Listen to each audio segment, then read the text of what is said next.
Hi, I'm John Persinos, Editorial Director of Investing Daily. Welcome to my video presentation for Monday, April 29th. Last week was dominated by corporate earnings, focusing on the technology sector's Magnificent Seven. These companies have largely met or exceeded projections, contributing significantly to the S&P 500's recovery from earlier losses in April.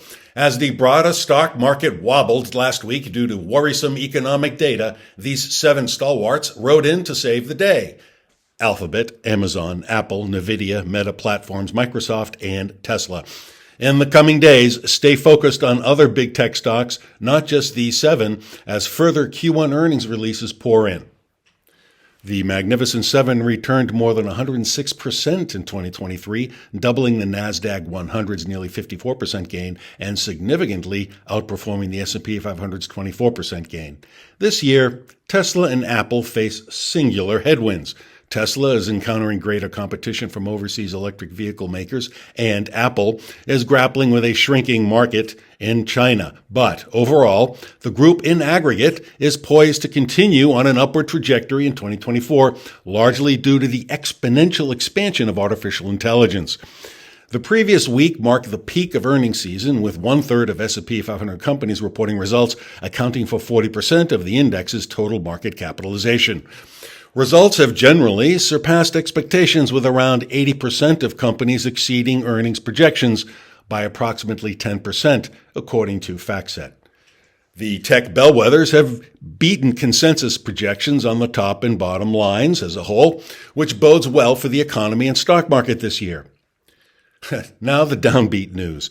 The U.S. economy grew slower than expected in the first quarter of 2024 as inflation reaccelerated through the first 3 months of 2024. However, while the headline U.S. gross domestic product, GDP, for the first quarter showed a slowdown, underlying details reveal a more positive story.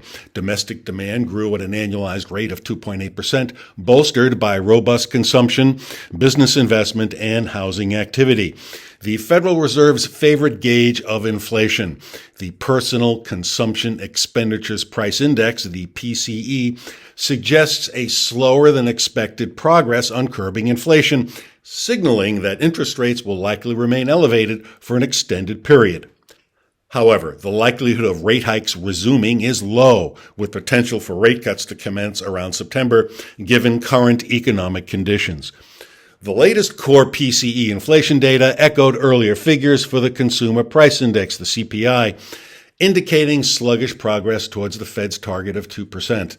Stocks stayed aloft last week and finished in the green despite worrisome economic data. The combination of resilient economic expansion, improving corporate profitability, and the Fed's inclination towards accommodative policies continues to support the bullish sentiment in the market.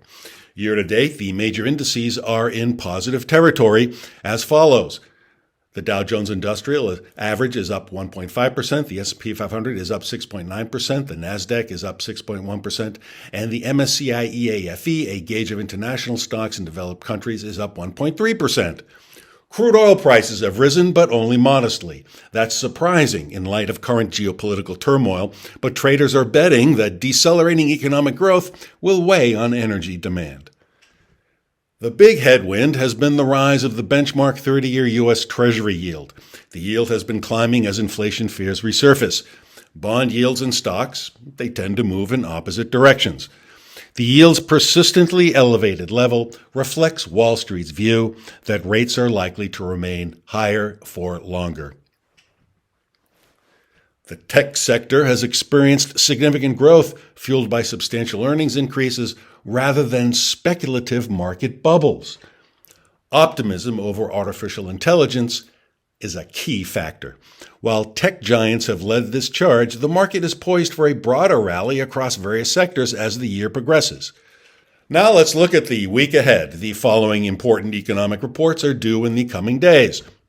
S&P Case-Shiller Home Price Index, 20 cities, Consumer Confidence Tuesday, ADP Employment, Construction Spending, ISM Manufacturing, Job Openings, Federal Open Market Committee, FOMC, Interest Rate Decision, Fed Chair Jerome Powell Press Conference, Auto Sales Wednesday, Initial jobless claims, factory orders, U.S. productivity Thursday, U.S. unemployment rate, hourly wages, and ISM services on Friday.